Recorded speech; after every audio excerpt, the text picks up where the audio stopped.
আসসালামু আলাইকুম। আশা করি সবাই ভালো আছেন। আমন্ত্রণ জানাচ্ছি নতুন আরও একটি রেসিপি দেখার জন্য। আজকে পটল সুন্দরী রেসিপি করে দেখাবো। আশা করছি আপনাদের কাছে ভালো লাগবে। অসম্ভব মজা হয় কিন্তু এই রেসিপিটা।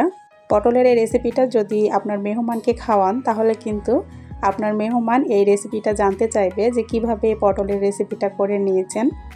যারা ভিডিওটা দেখা শুরু করেছেন একটা লাইক দিয়ে আমার রেসিপিটা দেখে নেবেন। আর এই রেসিপিটা কিন্তু আসলে অনেক মজার। এভাবে পটল সুন্দরী করে আপনারা সাদা ভাত, খিচুড়ি, তারপরে পোলাওয়ের সঙ্গেও খেতে পারবেন। এই পটল সুন্দরী রেসিপিটা এত মজার, আপনারা না বানিয়ে খেলে বুঝতে পারবেন না যেটা কতটা মজার। পটল সুন্দরী করার জন্য আমি এখানে কিছুটা পটল নিয়েছি। আর দেখতেই পাচ্ছেন পটলগুলো কিন্তু অনেক সুন্দর আর ফ্রেশ দেখে পটল নিতে হবে। আর একটু পটলটা বড় সাইজের নেওয়ার চেষ্টা করবেন, তাহলে কিন্তু রেসিপিটা বেশি ভালো হবে। আমি এখানে পটলগুলোকে নিয়ে এবার সুন্দর করে কেটে নিব। আমি একটা পটলকে দেখিয়ে দিচ্ছি কিভাবে কেটে নিয়েছি। একটা পটলের উপরের যে পাতলা খোসাটা, এটা কিন্তু একটা ছুরির সাহায্যে আমি উঠিয়ে নিচ্ছি। অবশ্যই এখানে পাতলা খোসাটা কিন্তু উঠিয়ে নিতে হবে, তা না হলে কিন্তু খেতে ভালো লাগবে না। পটলের উপরের যে পাতলা খোসাটা আছে এটা সুন্দর করে উঠিয়ে নিতে হবে। আপনি যদি এই রেসিপিটা কাউকে বানিয়ে খাওয়ান তাহলে কিন্তু সবাই জানতে চাইবে যে কিভাবে এই রেসিপিটা করে নিয়েছেন। এতটা লোভনীয় হয় এই পটলের রেসিপিটা। আমি একটা পটলের খোসা উঠিয়ে নিয়েছি। এবার দুই পাশের যে মাথার অংশটা এটা কেটে নিতে হবে।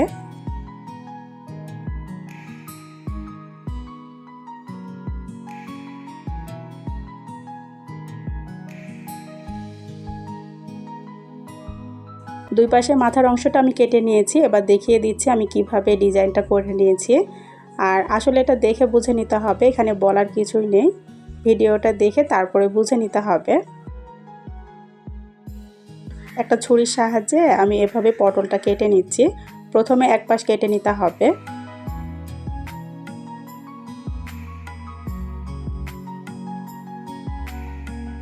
এক পাশ কেটে নিয়েছি, এবার অপর পাশটাও এভাবে কেটে নিতে হবে।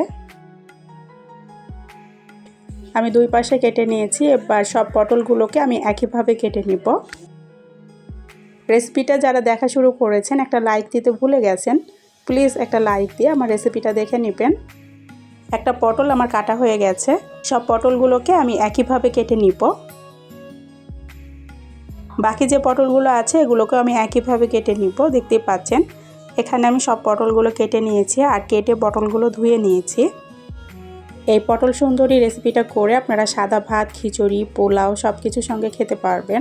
মেহমান আসলে যদি এভাবে পটল সুন্দরী এই রেসিপিটা করে দেন, মেহমান কিন্তু অনেক বেশি খুশি হয়ে যাবে।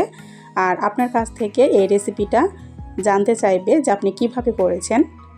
সব পটলগুলোকে আমি সুন্দর করে কেটে নিয়েছি আর কেটে কিন্তু আমি ধুয়েও নিয়েছি। এবার একটা মশলা রেডি করে নিব। একটা পরিষ্কার বাটি নিয়েছি। এবার বাটির মধ্যে একে একে আমি সব মশলাগুলো নিয়ে নিচ্ছি। প্রথমে দিয়ে দিব হাফ চামচ হলুদের গুঁড়া, এরপরে দিয়ে দিব শুকনো মরিচের গুঁড়া, দিয়ে দিচ্ছি ধনিয়া গুঁড়া, এরপরে দিয়ে দিব ভাজা জিরার গুঁড়া, এরপরে দিয়ে দিব এখানে আমি পেঁয়াজের গুঁড়া। আমি এখানে পেঁয়াজের গুঁড়া ব্যবহার করেছি, তবে আপনার হাতের কাছে যদি না থাকে সেক্ষেত্রে পেঁয়াজের গুঁড়াটা বাদ দিতে পারেন, তবে দিলে খেতে কিন্তু অসম্ভব মজা হয়। এরপরে দিয়ে দিব স্বাদমতো লবণ, দিয়ে দিচ্ছি আদা রসুন বাটা। এরপরে এক চামচ পানি দিয়ে আমি সুন্দর করে মশলাটাকে মেখে নিব।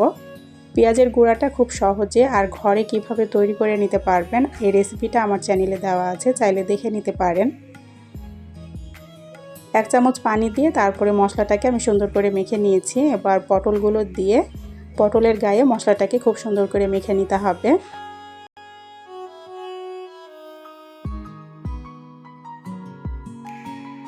এই পর্যন্ত যারা ভিডিওটা দেখছেন একটা লাইক দিতে ভুলে গেছেন, প্লিজ একটা লাইক দিয়ে ভিডিওটা দেখে নেবেন। আমি একটা একটা করে পটল নিয়ে তারপরে মশলার সঙ্গে সুন্দর করে মেখে নিচ্ছি। সব পটলের গায়ে যেন মশলাটা মেখে যায়, এভাবে মশলাটা মেখে নেবেন। আর মশলাটা মাখানো হয়ে গেলে এটাকে 10 মিনিট রেস্টে রেখে দিবেন। এতে করে পটলের ভেতরে লবণ মশলা যাবে আর কিন্তু এটা ভাজার পরে খেতেও ভালো লাগবে। আমার এখানে মশলা মাখানো হয়ে গেছে। এটা ঢাকনা দিয়ে আমি 10 মিনিট রেস্টে রেখে দিব।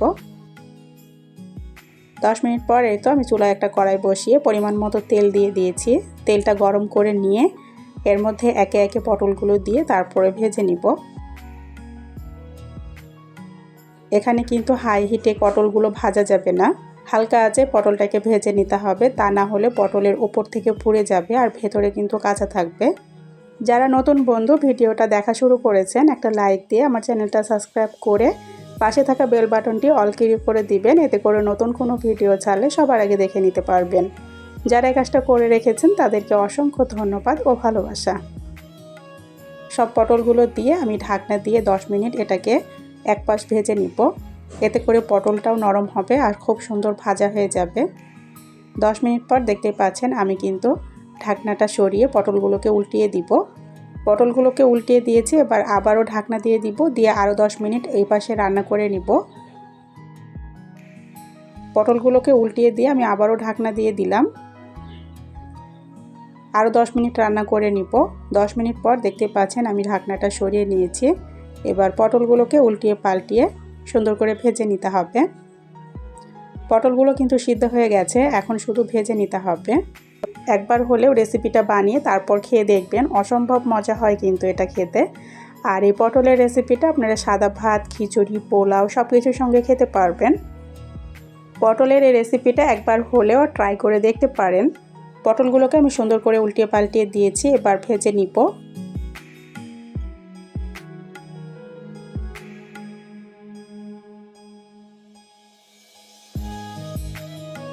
পটলের এই রেসিপিটা যে এত মজার, এটা না বানিয়ে খেলে আপনারা বুঝতে পারবেন না যেটা কতটা মজার।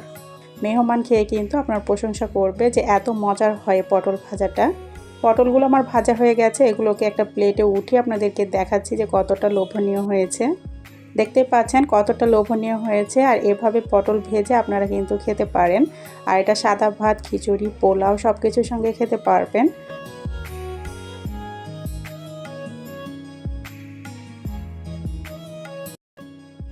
এভাবে একবার পটলটা ভেজে আপনারা খেয়ে দেখতে পারেন, আশা করছি আপনাদের কাছে ভালো লাগবে। এভাবে পটল ভেজে না খেলে বুঝতে পারবেন না যেটা কতটা মজার। সব পটলগুলো আমি একটা প্লেটে উঠিয়ে নিয়েছি, আর দেখতেই পাচ্ছেন কতটা লোভনীয় হয়েছে। এই ছিল আমার আজকের সহজ পটল ভাজার রেসিপি। আশা করছি আপনাদের কাছে ভালো লেগেছে। আর যদি ভালো লেগে থাকে প্লিজ একটা লাইক দিয়ে আমার চ্যানেলটা সাবস্ক্রাইব করে আমার সাথেই থেকে যেতে পারেন। আজ এ পর্যন্তই, সবাইকে আল্লাহ হাফেজ।